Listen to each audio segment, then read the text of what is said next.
So I'm presenting with this article, a horrifying video of teen girl stomped by male classmate underscores us versus them gender problem fueled by the manosphere.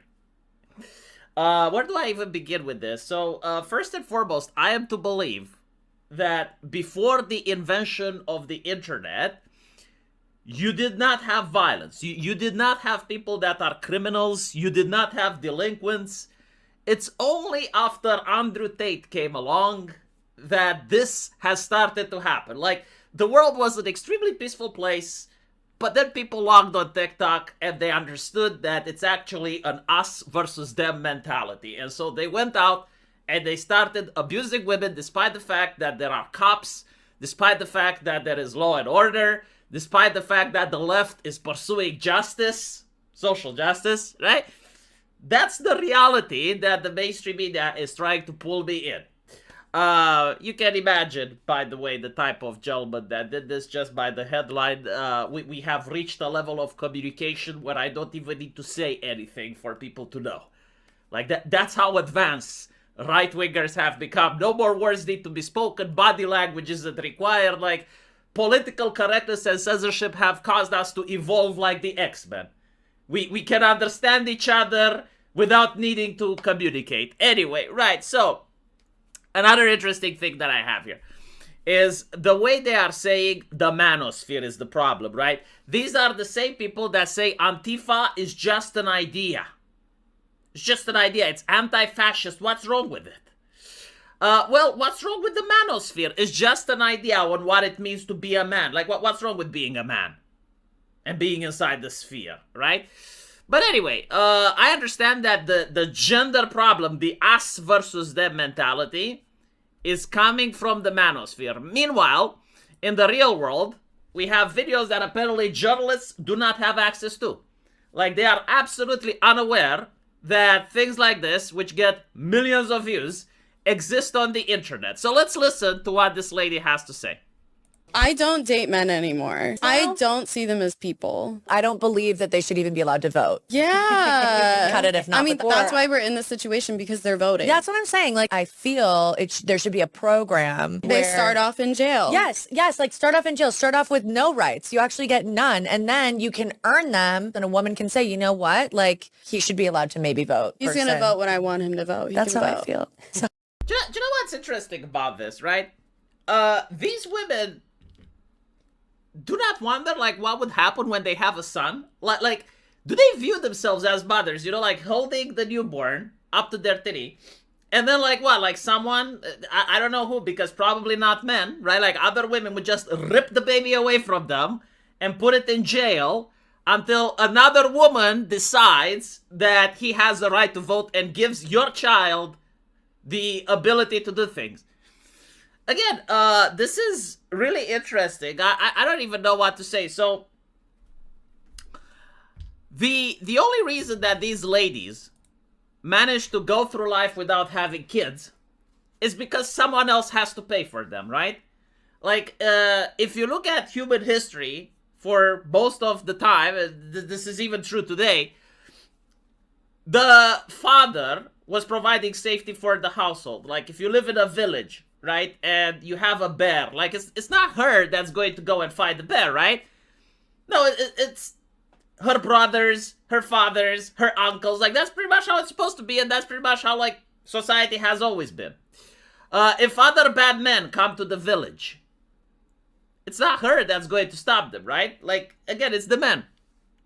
Nowadays, we have a police force.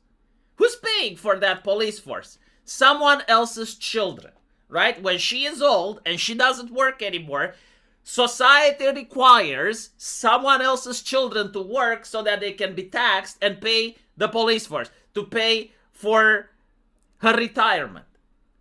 Because, like, when she's old, right, she grows old and she doesn't want to have kids because apparently she may risk ending up with a boy. She doesn't have a family to take care of her, right? Like, she's not going to have, like, 4 or 5 other kids that, you know, they get married, they have their own husbands and wives, and it's like, okay, let's take care of grandma. No, she wants other people to do that for her, and other people that she gets to humiliate and insult. And so you get to see these videos, and I think like the problem isn't that men are afraid that women will rise up and put my son in jail, right? Like this is not what the concern is here. The concern is like there are women out there that have like this level of pure unadulterated malice. Like even Andrew Tate, when I listen to him, like he doesn't have this level of malice in him. Maybe he does in private, you know, like maybe there are some ladies that he actually hates, but like when he talks in public at least, like for appearance sake, he doesn't have like this underlying cruelty, you know, like he never talks about how we need to round up all the women and put them in prisons. He doesn't say that, right? The thing is like the same feminists would say that we need to stop men from joking. But like the thing is, I genuinely don't know if they are joking because it's not funny, first and foremost. And secondly, I think they would actually do it. Like, if you put them in a position, right, where they just have to sign some papers, like they don't actually get to round up, you know, the crying children, pulling them from their mothers and shit, but they get to just sign the executive order, you know, like put a stamp. How many of you want to bet that there are women like this that would abso-fucking-lutely do it? They wouldn't even say we were just following orders. They would say we were happy to do it. And only when society starts breaking up and they realize what they've done, well, actually, not even that. Like, not even then would they say, yeah, we kind of fucked up and take a blame, right? The interesting part, and this is the scary one, you know, as a father, I am literally worried that my son can end up with a woman like this. Like, she cannot have a healthy relationship. Like, it's impossible, if you think like this, about the other gender, to actually have a normal, healthy relationship. I suppose, like, the good news is, like, again, they don't have children. Like no person that actually thinks about the future and thinks about the fact that they want to have kids would talk like this, or they would feel this way about men. These are people with daddy issues. Now, here's the thing, right? Why are they being promoted is what I don't get. Like, this is mainstream, right? Like, this is what the academia believes. This is what journalists publish. This is what the TV shows. This is what TV shows and video games have. You know, like, the idea of the girl boss. Meanwhile, people like Andrew Tate get suppressed. Now, here's what happens. If you have, like, a brother and a sister, and the parents, like, constantly suppresses the brother, but constantly promotes the sister, even when she's deranged. Like, if she does anything bad, you know, if she breaks the TV, if she sets fire to the house, doesn't fucking matter. If she does something bad, she never gets punished, right? But whenever the son does something bad, you know, he uses a curse word, he's late for bedtime, whatever, he gets immediately punished. Do you know what that does? Creates resentment.